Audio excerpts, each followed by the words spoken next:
Well, today on Media and Society, we look at the budget speech, how it was reported on and what you had to say on social media.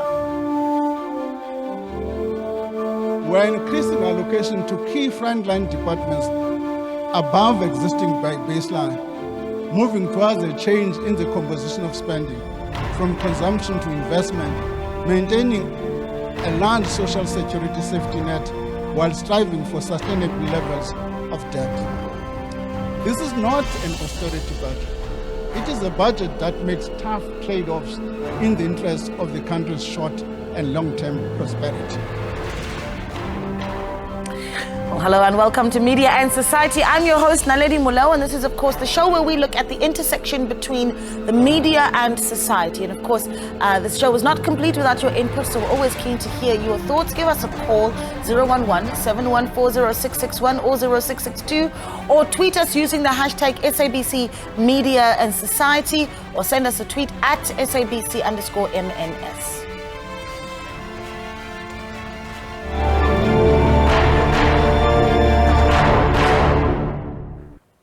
Well, every year the budget speech is given and the media reports on the highlights of said speech and how it will impact you, the viewer. This year's budget speech comes at a very perilous time for South Africans as we deal with mounting pressure on all sides in the form of load shedding, increased costs of petrol, food, transport, high levels of crime, and a general sense of despondence, I think, from a lot of South Africans.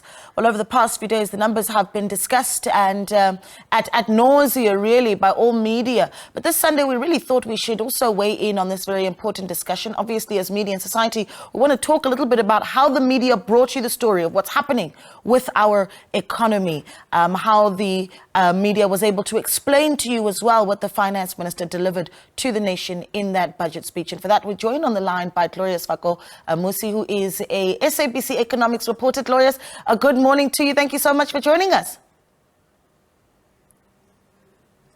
Thank you, Naledi, and good morning to our viewers. I know you've had a very busy week, obviously, no surprises, so thank you for making time for us nonetheless.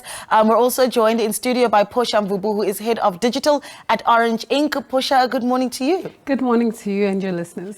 All right, also with us in studio is Frank Blackmore, lead economist at KPMG. Frank, good morning to you as well. Good morning. And this is a familiar face that I think you've seen with us a few times, Dr. Nzilelo Breakfast, a political analyst. Dr. Breakfast, a good morning to you as well. Thank you very much for having me. I think I want to start a little bit with you, Dr. Breakfast, because you know you really do have the bird's eye view on everything that we're going to be discussing today. Take a look firstly at what the finance minister delivered as his budget speech. Give us your thoughts out of 10 on the work that was delivered by the finance minister, and also whether you feel the media was able to highlight the budget sufficiently to audiences. So just 10 out of 10 for each. Yeah, so I think the budget speech was well structured. It was well balanced. I think the question for me with regard to the budget speech vis-a-vis the media is, how do we know what we know, and how can it be that we know what we know if we claim that we know what we know? So we know what we know because of what is reported to us by the media. But of course, sometimes the relationship between us as the public and the media is a relationship of power, because the media frames the public discourse. And, you know, public discourse is not framed just for fun. It is framed to circulate a particular narrative. But with regard to the budget speech, I think it stood to reason what kind of a budget speech the minister was going to deliver, because the precursor to that budget speech was the State of the Nation address. Yes. So no wonder there was that alignment. So the budget speech, as it stands, in my opinion, it strikes me as more of an expansionary fiscal policy as opposed to a fiscal discipline, in the sense that I think government is going to spend more on development. But the question that some neoliberal economists might grapple with is this budget speech, is it not going to lead to budget deficit? And is that not going to compound the situation in terms of settling our debt? The other issue is basically the fact that Can you press the put it open? Go ahead, Ntsikelelo.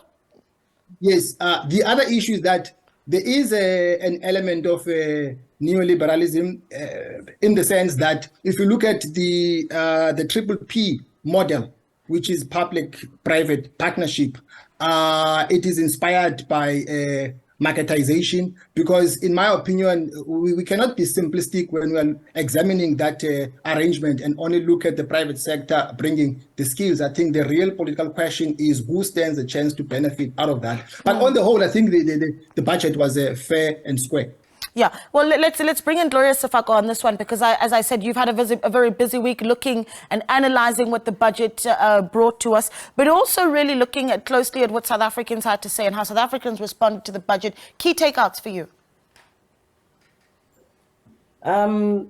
I think the fact that government did recognize the difficulty that the electricity crisis is bringing onto South Africans. We've had businesses complaining about how their operations, they're not able to operate. If electricity, you have, say, load shedding for about 6 hours and you can't operate for 2 hours. And we've spoken to many businesses that some had to close because of the electricity crisis. The fact that it's impacting on households, the fact that it's going to impact on the fiscus going forward because of the low revenue that will be collected because businesses are not able to operate optimally. So we've seen government coming up to offer rebate to households to say install your solar panels, and then this is the rebate that you will get. We saw them offering a 25% rebate to businesses as well in terms of them generating their own electricity so that they can, it's some sort of support that the country will get in terms of trying to address these challenges that the electricity crisis is putting on the economy as well. We saw, everyone has been complaining about the high cost of living. We've seen government try to cushion the poor in terms of increasing, the grants that people are getting. It's about over 50% of households in South Africa are getting some form of grant from government, and we've seen government trying to support that. It's a difficult time. It's a difficult time in the economy with limited resources, but I think we've seen government trying to show that in a way it is listening, it understands the crisis that we are in, and they're trying to address this despite the limited resources that they're working with. Yeah, one of the big issues that we talk about quite often in this country is, of course, the need for us to create jobs, right? So that South Africans feel that they're part of the economy. And in covering the budget this week, one of the things that I picked up in its coverage has been how it seemed like job creation wasn't really right at the center of that budget, and certainly not at the center of the discussion as well this week. This is while you're hearing of a 254 billion rand bailout for Eskom that I think is infuriating a lot of South Africans. Frank, I'm going to bring you in on this one, right? What do you make of that, of the fact that for the everyday South African, they're grappling with load shedding, but joblessness. They want to be able to put food on the table. They listen to the budget and billions is going to Eskom, right? How do we tell that story to them so that they're able to link it all? Sure. I think that's the important issue. Although it wasn't, I suppose, verbally spoken about job creation as being the center of the budget, it was, along with growth. And the problems that came out, especially in the SONA, was one, we have dysfunctional SOEs that need a lot of assistance, mainly Eskom at this point, with its debt burden and the fact that we're having this load shedding, as some of the colleagues mentioned previously. Obviously, we need to get those things operating properly in order for the economy to be able to grow and start to absorb people into the labor market from unemployment at this point. So I think the primary issue has been focused on, which is one is energy. If we can get the security supply of energy over this point, then it will help businesses to operate better. We can have new businesses coming to market, and that will help with absorbing the unemployed in the market. So I think it was very much key to what was happening. But as you say, all this talk about debt and Eskom in particular perhaps took the public's eye off the ball, that these things are being done in order to grow the economy, in order to absorb more labor into that economy. Yeah, and unfortunately, because of the challenges that we're facing with Eskom and the load shedding, that, I suppose the goalposts now are a little bit further in terms of being able to reach some of those job creation targets that we'd like to reach. I want to talk a little bit about what you saw on social media. So just to start off, I'd like to mention that we have a very robust social media environment in South Africa. We do. 30 million active users online in South Africa, 4th highest in the world, which shows how important it is for our country and our democracy. With that mentioned, so some of what we've seen is people were engaged, especially Twitter, which is not the largest social media platform in the country, but a very key one because it has been a trendsetter, the highest involved in political conversations such as budget.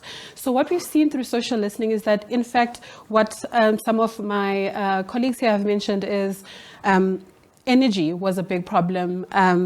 Unemployment was a big problem. People showed a bit of dissatisfaction with a lot of grants being put up, which does help the people, but at the same time, unemployment, they did feel and respond as though it didn't really speak to their needs around that. And that's, I'm glad you brought that up, but I want to take a step back though, Portia, and talk a little bit about whether or not we're seeing the same sort of engagement from South Africans with the budget as you would in previous years. And I noted a sense of disillusionment. I don't know if you did as well. Yeah, so there's been a greater uptake, and we've seen this since since we had COVID around the world, sort of more appetite to engage on what's happening. Sort of that was the opportunity for government, businesses to really engage with consumers, everyday people, and it's been consistent since then. People use social media to catch up with what's happening around the world. There's much more vigorous engagement than we had seen in the past few years, and the tone has been set up since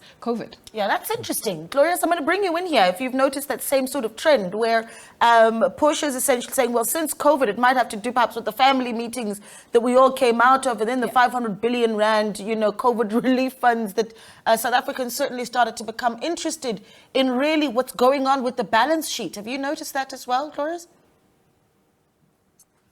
Of course, yes. There are studies actually that show that since COVID, we've seen people interested in more news, news agencies that they can trust in. We've seen especially early COVID, when there was so much uncertainty, we're not sure of what is this we're dealing with, how are other countries handling this.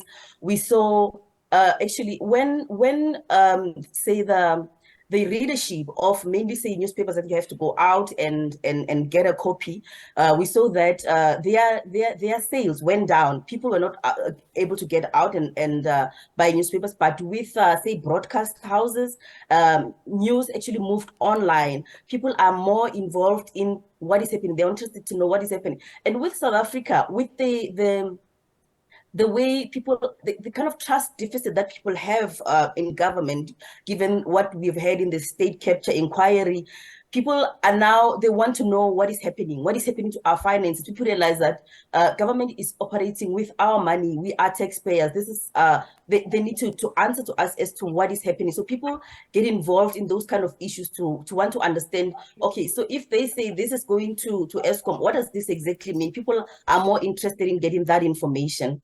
I find that very, very interesting, and I think there's so much more that we'd like to maybe start moving the discussion towards. We're going to talk about what South Africans think about our social security stance, right? So how we deal with the grants and how the budget dealt with them as well. We're taking your calls on 011-714-0661 or 0662, and you can also tweet at Media and Society. Let's take a short break. We're back in a moment. We'll continue the conversation when we return.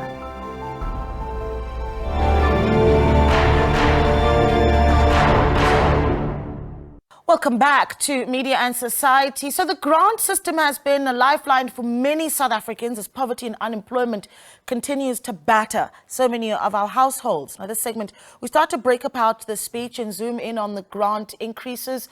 Social grants are said to have increased by roughly 5% throughout the coming financial year. Child support grants have been increased from 480 Rand to 510. Foster care grants have been increased from 1,000 1,070 rand to 1,130. The old age grants will be increased by 90 rand as of the 1st of April and a further 10 rand on the 1st of October. That brings the total amount of the old age grant to 2,090 rand by the end of 2023. Let's hear what your thoughts are on what we're doing with grants for the poor in South Africa. When it comes to child's grant, it's a good thing to increase because it's going to help the parents to raise the child, obviously. But when it comes to COVID, I think that one is a big problematic because for me, according to my own views, I think it's a victory to the leaders who are responsible for the allocations of the money. Because at the end of the day, it doesn't come into like the hands of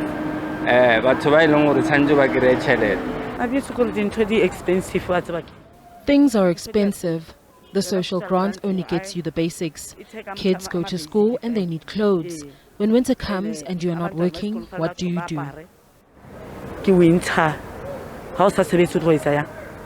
think it's a good thing. I mean, like, people are depressed. They don't have a source of income because of unemployment due to COVID and stuff. But I see it creating a dependency mentality, you know.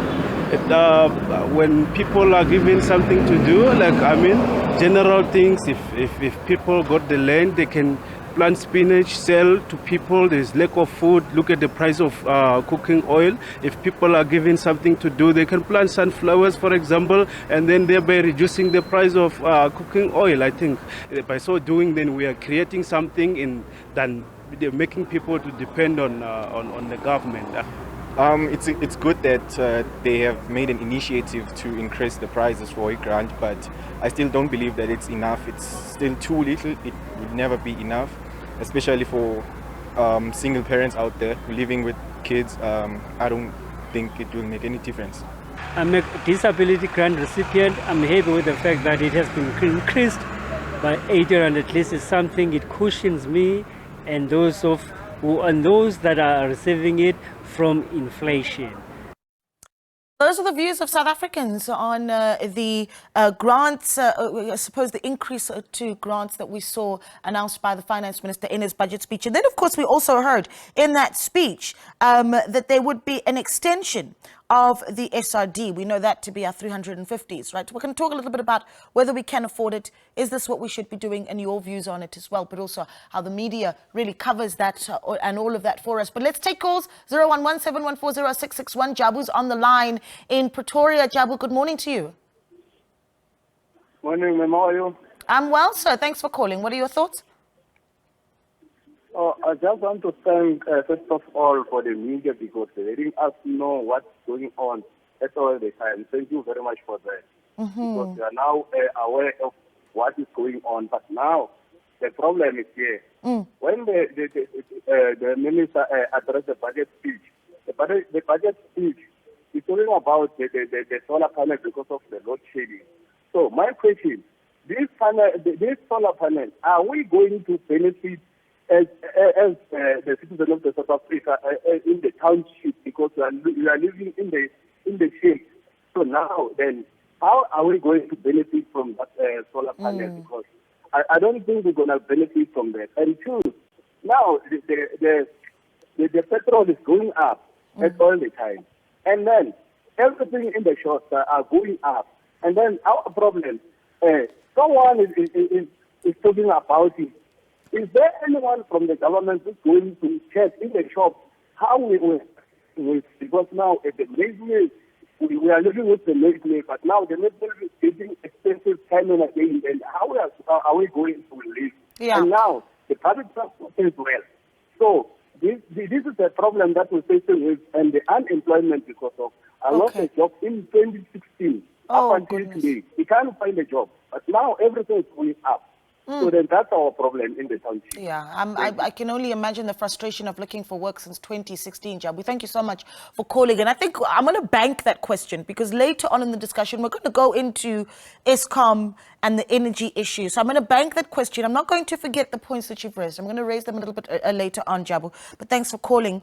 Let's talk a little bit to Grant. I'm going to bring you in here, right? No, Frank, sorry. Sorry about that, Frank.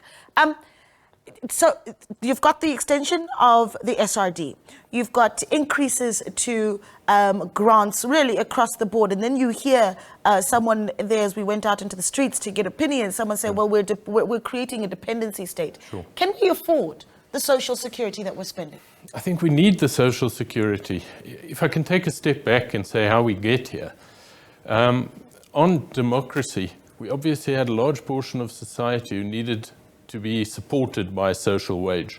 But the idea was always to grow the economy and pull people into the economy at the same time. And I think what's happened in South Africa is we've had a lot of focus on the social wage and not very much focus on, growing the economy and getting people into that economy. Because if you think about a sort of social safety net, it should be there for the reasons it is even in South Africa.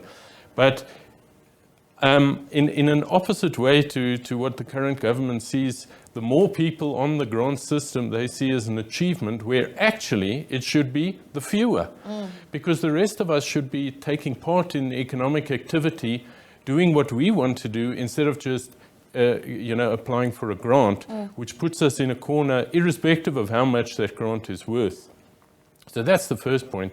We know grants are important because it allows people to pay for transport, to pay for the basics, and lets them therefore go and look for work or train themselves or whatever that may be. So it's an important sort of stopgap measure, but it's not a measure we should be growing over time and creating a bigger pool of people to be reliant on. We should be getting them off that through training, through job creation, etc. Yeah, let me bring you in here, Dr. Breakfast, because I think Frank raises such an interesting point that for the most part, our leaders see an increase in people that are reliant on social security as a good thing. What do you say to that? Yeah, I think the idea of social security is all well and good. It is meant to cushion the plight of the poorest of the poor. There is no way our democracy can flourish if we have this divide between the haves and the have-nots. So we cannot turn a blind eye to those class contradictions.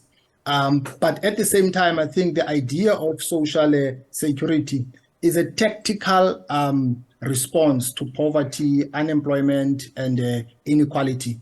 I think the strategic response should be to skill those people so that later on they can be absorbed by the labor market. Yes.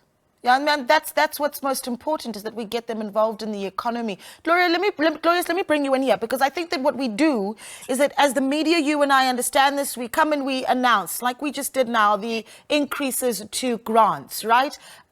But do we do a good enough job of explaining how much this is really costing the country and whether or not this is good for the future sustainability of our economy?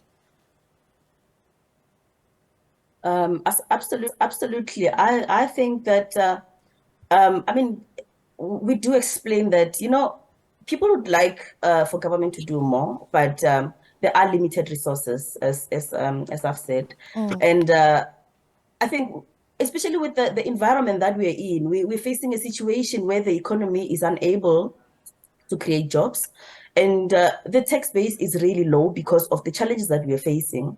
And if government then can do what everyone else wants them to do, give them what they want, it's not possible. But we try and explain that, with the kind of expenditure pressures that government is faced with, and the kind of demands on the budget that are there.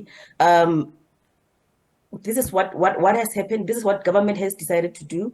But is that a good thing or a bad thing? Like this, the issue of creating a dependency state on people dependent more on government for social grants. But then what happens in this environment where poverty levels are high because of the the effects of COVID-19 as well. We've seen so many people lose their jobs. We've seen people more dependent on grants. There was a study that was done by Stats SA that was released sometime last year that said about over 50% of households in South Africa depend on some form of grant. That shows the desperation on the ground. The ideal situation would be when the economy is growing and jobs are created, people are able to work, and then people will be more independent, more able to do to further grow the economy. But the environment is not in a situation, in a way that allows for that, and people are not going to be led to starve because, what do? Do you invest in infrastructure? And it is important to invest in infrastructure for future growth. But we have such high levels of poverty that you can't let people starve. So we try to explain, but I guess it's not everyone that can be. Everyone has their own views. So it's not everyone that can be happy with what the budget. There will always be those, is this correct? Is this not? But at the end of the day, it's a balancing act, as we always say. Yeah, Glorious, thanks for that. Let me bring you in here, Portia. I remember when the 350 Rand SRD was first introduced a few years ago.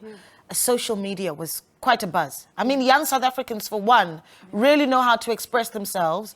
And I'm keen to hear what the discussion is on social media now about grants and particularly that 350, that SRD. Yeah.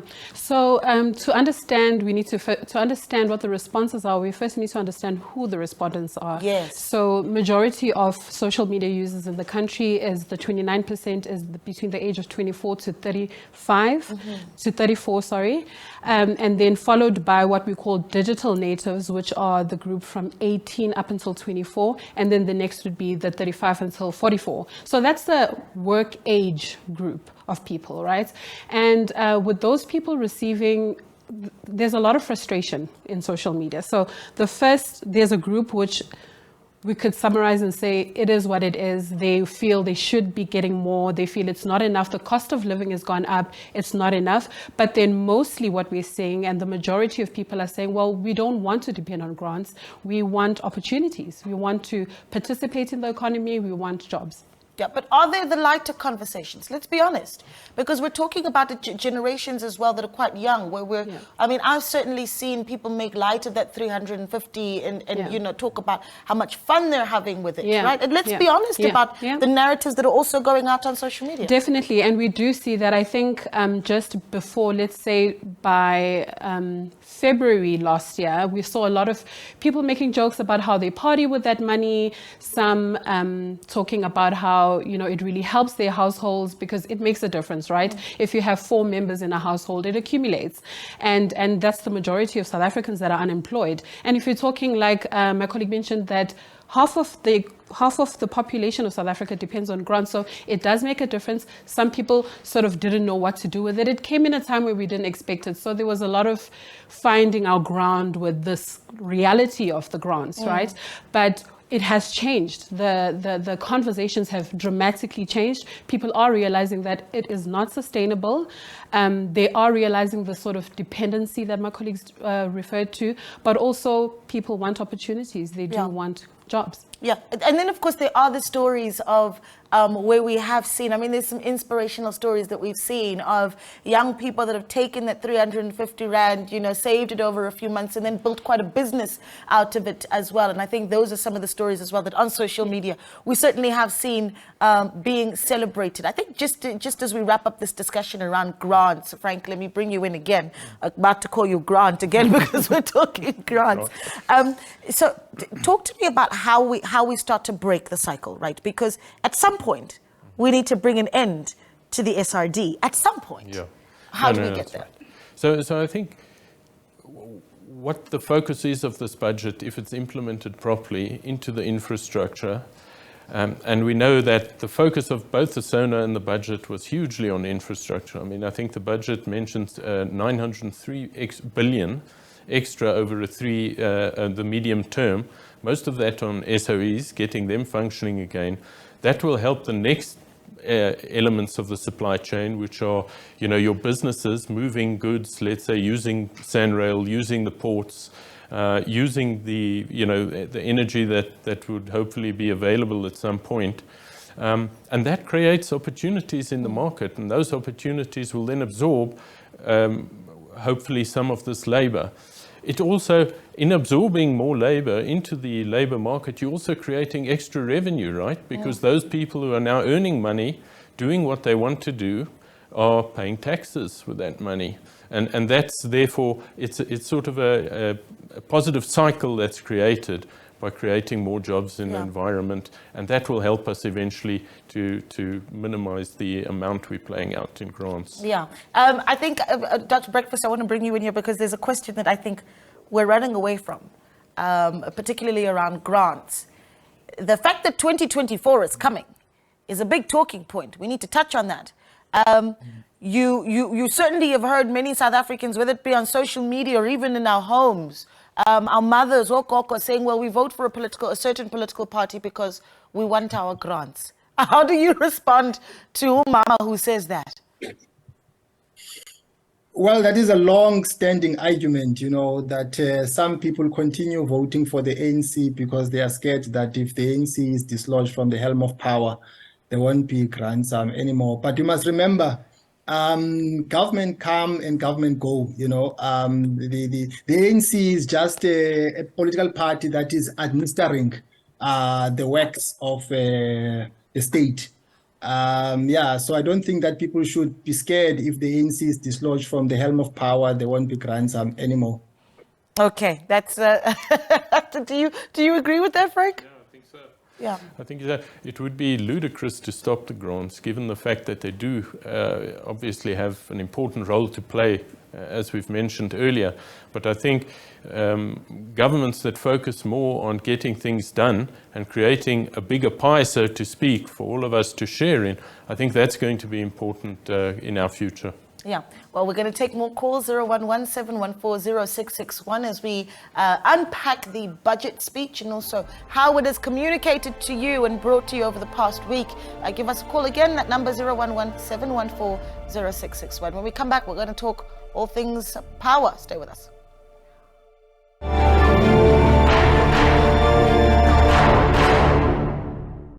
Welcome back to Media and Society. So South Africa is one of the world's crime capitals, and this is with an average of more than 80 murders committed each day. It's shocking. During his budget speech in Parliament on Wednesday, Finance Minister Enoch Godongwana said Treasury had allocated 14 billion rand over the medium term to fight crime and corruption, with SAPS taking the biggest chunk at 7.8 billion to appoint new officers. Also, power utility Eskom will be receiving another major bailout over the next 3 years with just about 256 billion rand. The latest debt relief for Eskom comes as the utility implements debilitating stage 6 load shedding, well, stage 5 yesterday, but essentially across the board stage 6 due to constrained energy generation, which is proving detrimental to businesses and other economic activities. This is what you had to say when we hit the streets. He says the load shedding money will only help if the people that work at Eskom and ministers stop being corrupt. But it's good that the money was allocated. It might stop load shedding.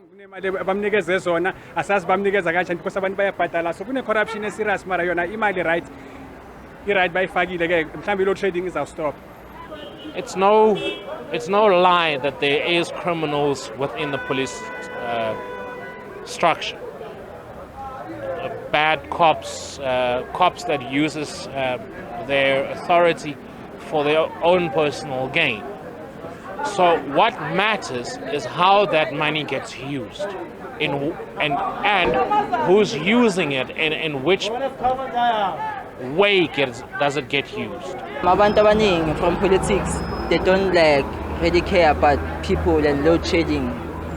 So something useless, they will eat the money and they will never provide everything. I'm not really sure it will be used correctly because the 500 billion disappeared from 2020 before, and we still experience load shedding even during the speeches that have come from Ramaphosa and the governments.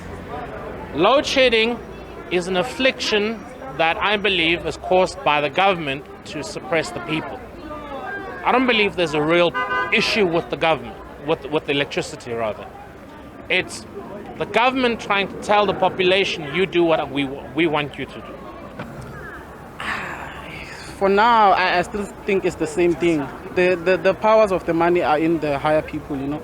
So I think they'll misuse the funds just like they always do, you know, because the crime stats, like, they keep on getting increased, you know, so it don't help by any way.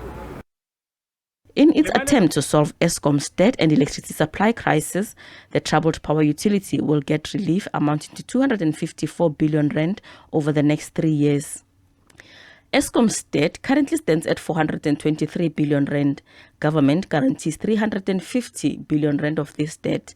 This implies an increase in government debt. Economists.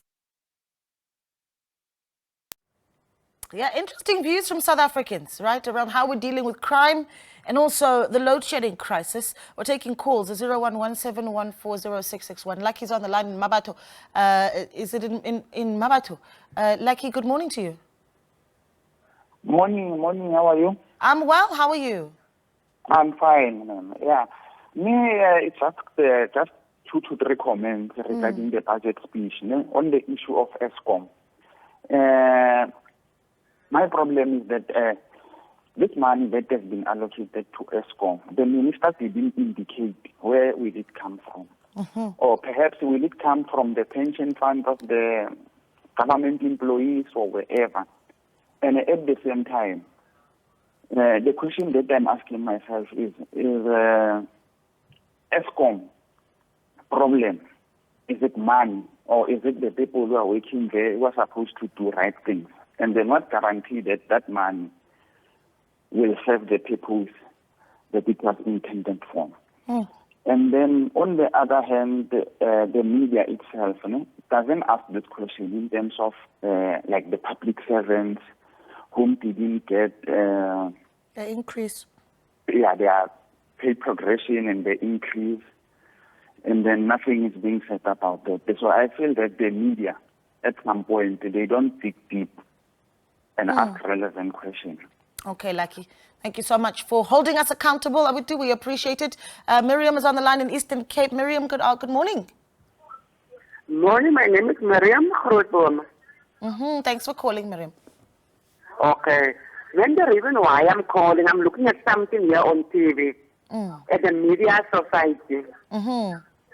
Yes. So they're talking about the minimum of from 510 up to the people who's getting a little money. So the reason why I'm calling is, what about me? I'm not working and I'm looking for a job in my own town. And it's so difficult to get a job. Yeah? So I depend on that 350. I depend on that 350. Are you on a grant, Miriam? Are you receiving a grant? Yes. So can you people not help us for these people who don't even get a job? Only you've got the money of FASA, those 350. Let me ask you this, Miriam. What grant from you people? Yes, so this is Media and Society. So, Miriam, let me ask you this. What grant are you receiving at the moment? The social grant. Okay.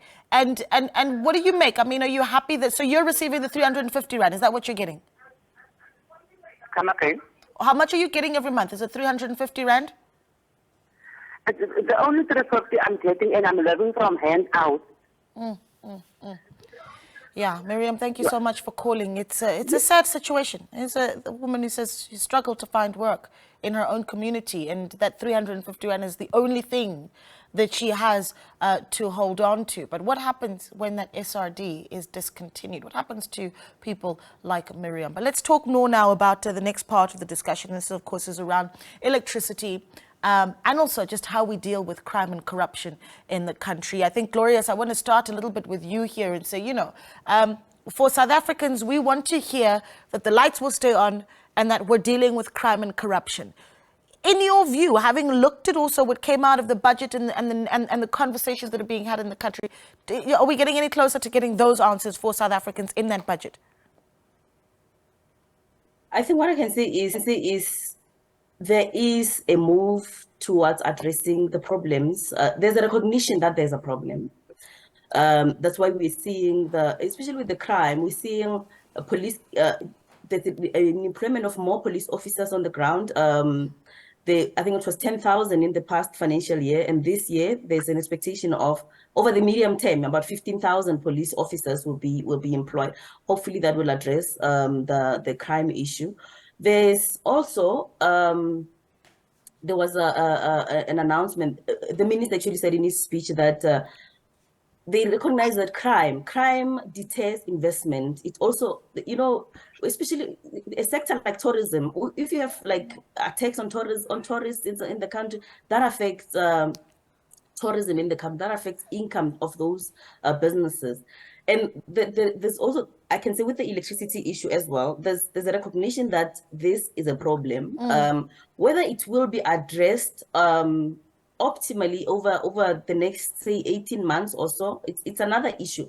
But the fact that the Eskom debt issue is being addressed, to say with the 254 billion that's been taken over from the debt that's been taken over from the Eskom balance sheet, to try and strengthen the balance sheet so that it can invest in more infrastructure and keep its maintenance, so that there is limited load shedding, if there is load shedding at all. Hopefully that addresses the problem. The issue of the rebates that have been offered to businesses and households, the problem there, that when you speak to business organizations, especially small businesses, they're saying they don't have money as it is because they're still recovering from COVID-19. They're still recovering from the effects of this load shedding. They don't have, it's quite expensive to actually install this alternative energy. Generators are expensive, and the solar panels. So they're saying we don't have that kind of funds. If you need, say, 300,000 to install alternative energy, only to get a rebate a year after the effect, it's not going to help. They're actually asking what would have helped them, they say, is if government had made arrangements with, say, financial institutions to subsidize, fund alternative issue loans in terms of installing alternative energy on premises, and then those loans should have certain repayment arrangements where a business would install, say, for example, or alternative energy source this year, and they would spend that year recovering. Businesses are going through difficult times at the moment. So if then they pay at a later stage, that would enable them to be able to get on with business. But a rebate, they say, it's probably the big businesses that have strong balance sheets that will be able to take advantage of that. Yeah. So we'll see. I think there is a recognition of problems, but whether the solutions that have been put forward will actually address the problem is another issue. Yeah, I mean, we had Jabu calling in earlier talking about these rebates and saying, well, if I'm in the township, what does this do for me? It doesn't help me in any particular way. And I think, as we move towards wrapping up the whole discussion, and you can respond to some of the points that have been made there. I mean, I remember one of the opposition parties in response to the budget speech saying this was a pro-rich budget, and it didn't necessarily speak to the needs of the poorest and most desperate of South Africans. And please do respond to that. But also, let's not forget that at the end of this week, then we got the announcement that South Africa has been grey listed, right? And one thinks that makes doing business in South Africa even more difficult when it has already been so untenable, right? Where does that put us? How do we start to also educate South Africans around what they have to work around now that we are also grey listed? So that's a lot of questions. I know. One must always remember, so I'm going to start with just the crime issue. Yeah. That I think the police service has a very difficult job.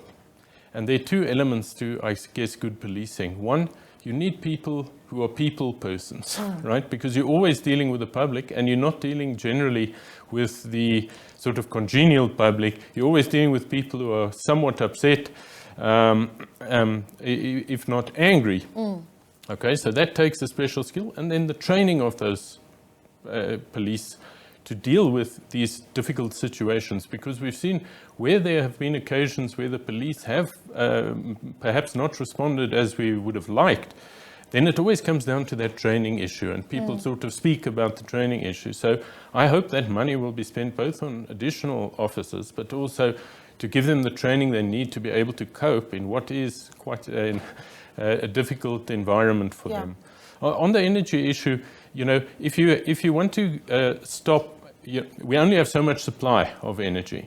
So if we can get a portion of that supply to be privately funded, it leaves the same amount of public supply to be used for other areas. So what I'm saying is, although there have been comments that there's been a sort of pro-rich budget, or people who can afford the solar will put in the solar, they'd at least get themselves off the grid and leave more for the rest of South Africans. So I think it's an indirect incentive that will help everyone. And remember, it's also going to be temporary for most people. We hope this issue will be resolved at some point as more generation capacity comes online. And I think we heard a lot of that in the budget as well. Were you surprised by the grey listing? No. I think our comments beforehand, given international experience, has always been we were going to be grey listed. There are two issues there. The one is the legislation. We tick that one. We know 2 laws were passed end of last year. But the implementation and enforcement, and we know South Africa is not good at implementation. That's what we need to watch out for. And enforcement, we need to do more there before we're off that list. Okay, I need to take one last caller. Betty's on the line. Betty, good morning to you. Eddie. Okay, Eddie, good morning. Yes, thank you very much. No, it's Eddie from Wonderstress.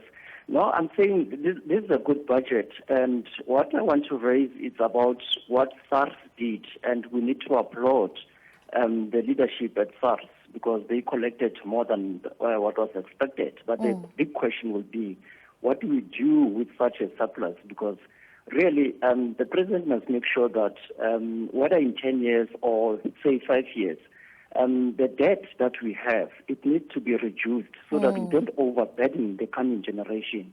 That's what I wanted to raise. And the last point is on education, especially the higher education. And I mean, why is it happening that every year students should suffer in terms of accommodation and so on, when we know that we can be able to project as respective universities how many intakes we are going to have and so on? We can't continue to put our youth in this pain.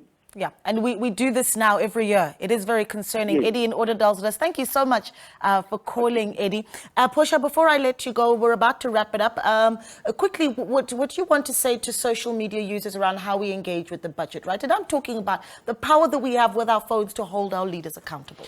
Yeah, so social media plays a very important role as the fourth pillar of state, just holding governments accountable. It's such a robust environment, dynamic people there, and there's an opportunity. What we've seen through social listening is that businesses have seen an opportunity to engage and sort of help in education around what does the budget mean for them.